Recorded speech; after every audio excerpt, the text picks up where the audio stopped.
जय श्री राम। परम प्रिय मेरे भाई बहन, जैसा हम लोग चाहते हैं कई बार वैसा नहीं होता है।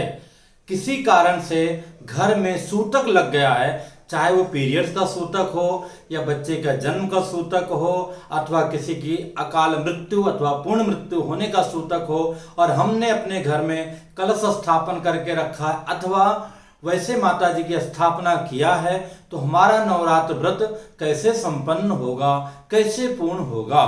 तो इसमें सबसे अच्छी बात यही है कि जैसे आप स्वयं हवन करते उसी प्रकार से अपने आचार्य पुरोहितों को बुला करके उनके द्वारा पूजन और हवन संपन्न करा दीजिए। अथवा आपके दूसरे कुटुंब के जो भाई बहन हैं, दूसरे कुटुंब के दूसरे गोत्र के लोग, उनके द्वारा भी आप पूजन संपन्न करा दीजिए। और आचार्य को बुला करके घर के बाहर अथवा मंदिर में इस नवरात्रि के निमित्त छोटा सा हवन, एक समापन हवन अगर प्रतिवर्ष आप करते आ रहे हैं तो अवश्य कराना चाहिए।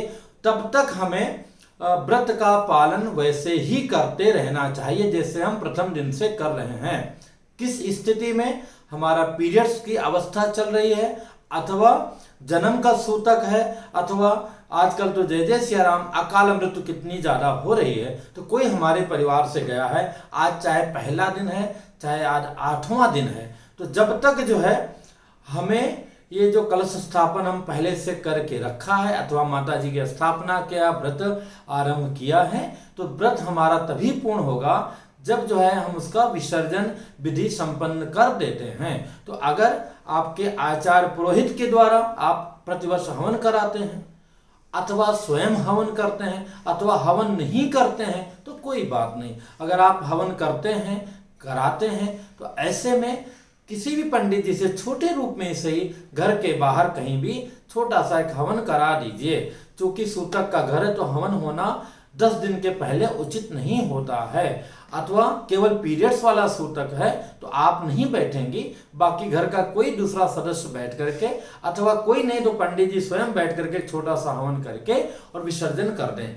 किसी कारण से मान लिया कोई पंडित जी नहीं मिल पा रहे हैं अथवा आप जहां रहते आप स्वयं हवन करते थे, तो ऐसी स्थिति में 10 दिन, 5 दिन, 3 दिन जो बचा हुआ सूतक का वो दिन पूरा करके फिर आप स्वयं जो है हवन करके आप पूर्ण कीजिएगा।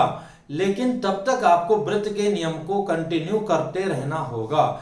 मतलब पूजा पाठ नहीं करना है, ना छूना है, लेकिन जो व्रत में आप खाते थे पीते थे उन्हीं चीजों को ग्रहण करना है। चाहे पीरियड्स का सूतक हो, चाहे जन्म का सूतक हो, चाहे मृत्यु का सूतक हो, जब तक हमारा विसर्जन नहीं हो जाता है, हमारा बोले तो हमारे अनुष्ठान का विसर्जन, तब तक हमें नियम का पालन करते रहना चाहिए। सामान्यतः अगर कोई कलश स्थापन नहीं करता, अखंड दिया जला करके नवरात्रि व्रत करता है, तो नवरात्रि के बाद में उनको ये सब कुछ भी करने की आवश्यकता नहीं है, कंपलसरी नहीं है। तो सामान्यतः नवरात्रि के बाद में बिना प्रसाद ग्रहण के, प्रसाद भी ग्रहण नहीं करना चाहिए। आप जो भी चीजें हैं वो आप खाना प्रारंभ कर दीजिए आम जीवन में जैसे आप पहले खाते थे। लेकिन हाँ, हो सकता है तो 1-2 दिन बाकी हो तो तब तक रह करके फिर बाद में माता जी का प्रसाद लेकर के आप पारण कीजिएगा। तो ये बहुत अत्यावश्यक जानकारी, और अभी वर्तमान में बहुत सारे लोग ग्रसित हैं इन सारी दुविधाओं से, इसलिए इतनी रात्रि को मैं बताने का प्रयत्न किया। फिर मिलूंगा एक नई जानकारी के साथ में। जय श्री राम।